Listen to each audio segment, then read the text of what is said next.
Hello everyone, welcome to Better Minds. मेरा नाम है शुभम और आज की इस वीडियो में हम बात करने जा रहे हैं कि जो हमारी महाराष्ट्र की जो स्टेट गवर्नमेंट है उन्होंने यहाँ पे एक प्रोजेक्ट लॉन्च करा है जिसका कि नाम है यहाँ पे हमारा प्रोजेक्ट प्लेटिना, जो कि हमारा यहाँ पे वर्ल्ड का सबसे लार्जेस्ट प्लाज्मा थेरेपी जो ट्रायल है फॉर कोविड-19 पेशेंट्स वो यहाँ पे होने जा रहा है। तो देखिए यहाँ पे जब मैं बात कर रहा हूँ कि सबसे बड़ा प्लाज्मा थेरेपी ट्रायल, तो यहाँ पे देखिए इसकी स्टार्टिंग होगी हमारी लगभग यहाँ पे हमारे 500 पेशेंट से, और यहाँ पे 500 जो बिल्कुल क्रिटिकल पेशेंट है उससे लेके ये जो ट्रायल है अराउंड ये अगस्त तक हमारा पहुँच जाएगा 5000 ट्रायल्स तक। ये जो ट्रायल है ये यहाँ पे 21 जो सेंटर्स बनाए गए हैं महाराष्ट्र में उन जगह पे होगा। और सबसे अच्छी बात इस ट्रायल की है कि ये जो ट्रायल है ये बिल्कुल इस ट्रीटमेंट में यहाँ पे ये फ्री ऑफ कॉस्ट है, कोई भी पैसा नहीं लिया जाएगा। जितना भी यहाँ पे जो पैसा है वो यहाँ पे फंड किया जाएगा चीफ मिनिस्टर रिलीफ फंड से। प्लाज्मा थेरेपी का ये जो ट्रायल है ये वर्ल्ड का सबसे लार्जेस्ट ट्रायल कम ट्रीटमेंट प्रोजेक्ट है। देखिए जब मैं कह रहा हूँ यहाँ पे ट्रायल कम ट्रीटमेंट प्रोजेक्ट, तो यहाँ पे इससे ये मतलब है कि इनिशियली तो ये एज अ ट्रायल फेज में चलेगा और जैसे जैसे इसमें हमको सक्सेस मिलती जाएगी वैसे वैसे क्या करते जाएंगे, इसको हम एक बहुत ही बड़े स्केल यानी कि अगस्त तक क्या करेंगे, हम यहाँ पे 5000 जो पीपल है उनको यहाँ पे प्लाज्मा थेरेपी से ठीक कर चुके होंगे। और देखिए ये जो यहाँ पे जो ट्रायल है ये महाराष्ट्र में कराया जाना बहुत ज़रूरी भी था, क्योंकि जैसा कि आपको पता ही होगा कि महाराष्ट्र में क्या हो रहा है, बहुत ही ज़्यादा तेज़ी से केसेस बढ़ रहे थे इनिशियली। अभी तो फिर भी क्या हो चुका है, लोग तो काफ़ी ज़्यादा इन्फेक्टेड है, लेकिन क्या हो चुका है थोड़ा सा रेट जो हो गया वो थोड़ा सा कम हो गया। इवन दिल्ली जो है वो इवन उसको क्रॉस करके जा चुका है जो महाराष्ट्र में हमारा उसको। लेकिन फिर भी जो है महाराष्ट्र में अभी भी यहाँ पे नीड थी इस तरीके के किसी एक प्रोजेक्ट की, जो कि यहाँ पे जो हमारी महाराष्ट्र की गवर्नमेंट है वो यहाँ पे लेके आ चुकी है। अब जब मैं बार बार यहाँ पे इस वर्ड को यूज करता हूँ प्लाज्मा थेरेपी को, तो माइंड में यहाँ पे एक क्वेश्चन आता है कि एक्चुअली ये जो प्लाज्मा थेरेपी है ये एक्चुअली होती क्या है और किस तरीके से इसको परफॉर्म किया जाता है। तो चलिए देखते हैं कि प्लाज्मा थेरेपी क्या होती है। जब तक आपको ब्लड और यहाँ पे प्लाज्मा के बारे में नहीं पता होगा तब तक आप प्लाज्मा थेरेपी को नहीं समझ पाओगे। तो ब्लड के देखिए मेनली क्या होते हैं, यहाँ पे हमारे 4 कंपोनेंट्स होते हैं। सबसे पहला कंपोनेंट तो होता है प्लाज्मा, जो कि हमारे ब्लड का 55% अप्रोक्सीमेटली कॉन्स्टिट्यूट करता है। सेकंड जो मैं कंपोनेंट की बात करूंगा वो होता है हमारा रेड ब्लड सेल्स, यानी कि यहाँ पे आरबीसीज भी इसकी शॉर्ट फॉर्म को बोलते हैं। तो यहाँ पे जो आरबीसीज होते हैं वो अप्रोक्सीमेटली 45% होते हैं हमारे ब्लड के अंदर। और लास्ट के जो हमारे 2 बचते हैं वाइट ब्लड सेल्स और हमारे जो प्लेटलेट्स होती है, ये दोनों मिला के अप्रोक्सीमेटली 1% से भी कम अमाउंट में प्रेजेंट होते हैं। काफ़ी इंपॉर्टेंट तो होते हैं ये, लेकिन काफ़ी कम अमाउंट में हमारे ब्लड में प्रेजेंट होते हैं। अब जो सबसे यहाँ पे प्लाज्मा थेरेपी के लिए इन चारों कंपोनेंट में से जो हमारा सबसे इंपॉर्टेंट कंपोनेंट है वो है हमारा यहाँ पे प्लाज्मा, क्योंकि नाम से ही पता लग रहा होगा प्लाज्मा थेरेपी, तो इंपॉर्टेंट पार्ट यहाँ पे प्लाज्मा ही है। देखिए प्लाज्मा क्या होता है, हमारा एक येलोइश कलर का एक फ्लूइड होता है हमारे ये ब्लड में प्रेजेंट होता है। तो इसमें क्या होता है, हमारा जो प्लाज्मा होता है वो अप्रोक्सीमेटली उसमें 90 to 95% तो वाटर होता है और बचा हुआ 5 to 10% जो होता है इसके अंदर हमारा काफ़ी सारे प्रोटीन्स हो गए, हमारा जो डाइजेस्टेड फूड होता है, हमारा कॉमन सॉल्ट हो गया और ऐसी वेरियस जो चीज़ें वो यहाँ पे प्रेजेंट होती है। अब यहाँ पे यही क्यों इंपॉर्टेंट है, क्योंकि इसके ही अंदर प्लाज्मा के अंदर इन सब चीज़ों के अलावा एक बहुत ही इंपॉर्टेंट चीज़ प्रेजेंट होती है जिसको कि हम यहाँ पे कहते हैं एंटीबॉडीज।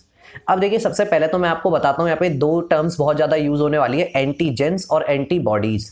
एंटीजेंस क्या होता है, कोई भी फॉरेन पार्टिकल जो हमारी बॉडी के अंदर एंटर करता है, जैसे कि कोई वायरस हो गया, प्रोटोजोआ हो सकता है, कोई बैक्टीरिया हो सकता है, जो कि हमारी बॉडी को हार्म पहुंचाएगा, तो उसको हम क्या बोलते हैं यहाँ पे एंटीजन कहते हैं। सेकंड अब मैं बात करता हूँ एंटीबॉडीज की, जो कि हमारे प्लाज्मा में प्रेजेंट होती है, जैसा कि मैंने अभी बताया। तो यहाँ पे एंटीबॉडीज क्या होती है, हमारी एंटीजन से जो क्या करेंगी यहाँ पे लड़ेंगी और जो बाहर से वो फॉरेन पार्टिकल आया है मेरी बॉडी के अंदर उनको क्या करेंगे यहाँ पे किल कर देंगी। अब सबसे पहले मैं यहाँ पे बात करता हूँ कि एंटीबॉडीज कैसे डेवलप होती है। मान लीजिए किसी पर्सन के अंदर, नॉर्मली मैं यहाँ पे एग्जाम्पल लेता हूँ, जो हमारा कोरोना वायरस है वो एंटर कर गया। अब क्या होगा, जब वो कोरोना वायरस उसकी बॉडी में एंटर कर गया और अगर उस पर्सन का इम्यून सिस्टम जो है वो काफी ज्यादा अच्छा है, तो यहाँ पे क्या होगा, उस पर्सन की जो है इम्यून सिस्टम क्या करेगा, यहाँ पे एंटीबॉडीज प्रोड्यूस करेगा उस एंटीजन के अगेंस्ट में।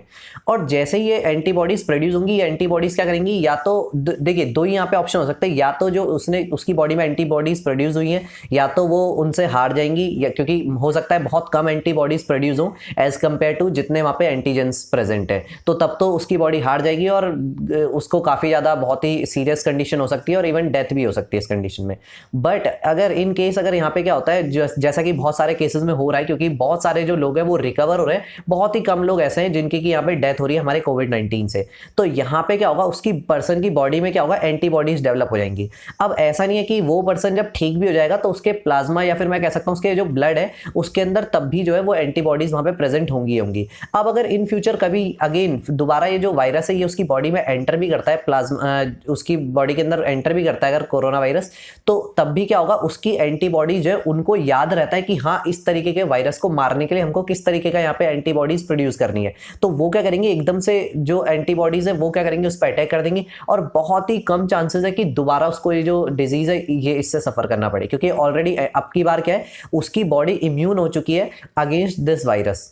तो यहाँ पे ये तरीके की हमारी जो कंडीशन है ये चलती है। अब मैं बात करता हूँ यहाँ पे प्लाज्मा थेरेपी की, कि जो ये प्लाज्मा थेरेपी एक्चुअल में है क्या। देखिए प्लाज्मा थेरेपी में सिंपली क्या होता है, पर्सन का जो भी हमारा जो पर्सन है जो कि कोविड-19 जो डिजीज है या फिर जहाँ भी जितने भी, ऐसा नहीं है कि प्लाज्मा थेरेपी सिर्फ कोविड-19 के लिए स्पेशली बनाई गई है। हम ऑलरेडी पहले भी बहुत बार क्या कर चुके हैं, इस प्लाज्मा थेरेपी को यूज करते सकते हैं बहुत सारी डिजीजेज में।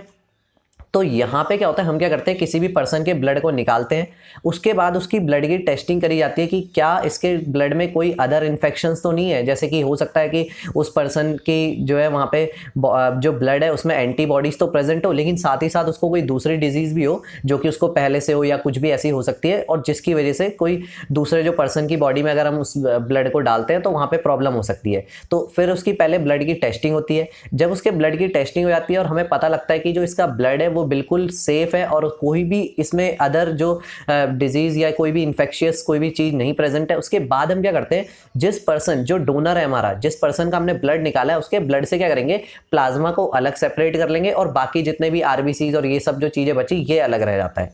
अब हमारे लिए जो सबसे इंपॉर्टेंट चीज है वो यहाँ पे है प्लाज्मा। तो हमारे लिए यहाँ पे सिर्फ प्लाज्मा इंपॉर्टेंट है, इसलिए हम क्या करते हैं, प्लाज्मा को उसकी बॉडी से उसके ब्लड से सेपरेट कर लिया और बचा हुआ जो यहाँ पे हमारा जो आरबीसीज और ये सब होते हैं वो वापस से क्या कर दी जाती है, जो पर्सन जो डोनर है उसकी बॉडी में डाल दी जाती है।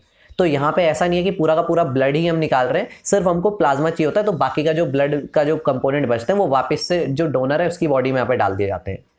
फिर क्या किया जाता है, ये जो हमारा जो प्लाज्मा है जिसके अंदर एंटीबॉडीज ऑब्वियसली बातें प्रेजेंट होंगी, क्योंकि अगर उस पहले जो डोनर है उसको अगर कभी कोविड-19 हुआ है तो उसकी बॉडीज में उसकी जो ये प्लाज्मा में एंटीबॉडीज तो प्रेजेंट होंगी। तो उसके ही उस प्लाज्मा को जो हमने सेपरेट किया, और इसका जो हमारा यहाँ पे नाम है इसको हम कहते हैं प्लाज्मा फेरेसिस। ये जो प्लाज्मा को सेपरेट करने की जो प्रोसेस होती है, और ये एक अलग एक मशीन होती है इसके लिए, उससे यहाँ पे ये करी जाती है। तो यहाँ पे हमारा जो ये प्रोसेस है प्लाज्मा फेरेसिस करने के बाद जो प्लाज्मा है वो डाला जाता है जो भी इन्फेक्टेड पर्सन है जो सफ़र कर रहा है एट प्रेजेंट जो हमारा कोविड-19 है उससे, उसकी बॉडी में। अब देखिए होगा क्या, अगर उसकी बॉडी पहले एंटीबॉडीज नहीं बना पा रही थी, हो सकता है किसी का इम्यून सिस्टम बहुत सारे लोगों का वीक होता है, नहीं बना पा रही, या फिर हो सकता है बना अगर पा भी रही है तो उतनी रेट उतना ज़्यादा कोई फास्ट नहीं है। तो तब क्या होता है, अब हमने क्या कर दिया, एक्सटर्नली उसकी बॉडी के अंदर दूसरे पर्सन की बॉडी से निकाल के एंटीबॉडीज डाल दी।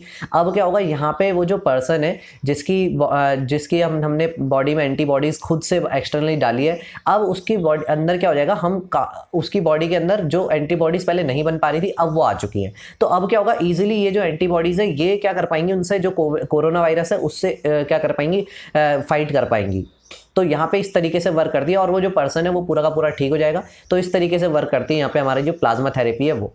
अब देखिए यहाँ पे बात आती है कि क्या जो प्लाज्मा थेरेपी है वो हमारा यहाँ पे अल्टीमेट सोल्यूशन है, क्या हमें कोविड-19 के लिए यहाँ पे अल्टीमेट सोल्यूशन मिल चुका है?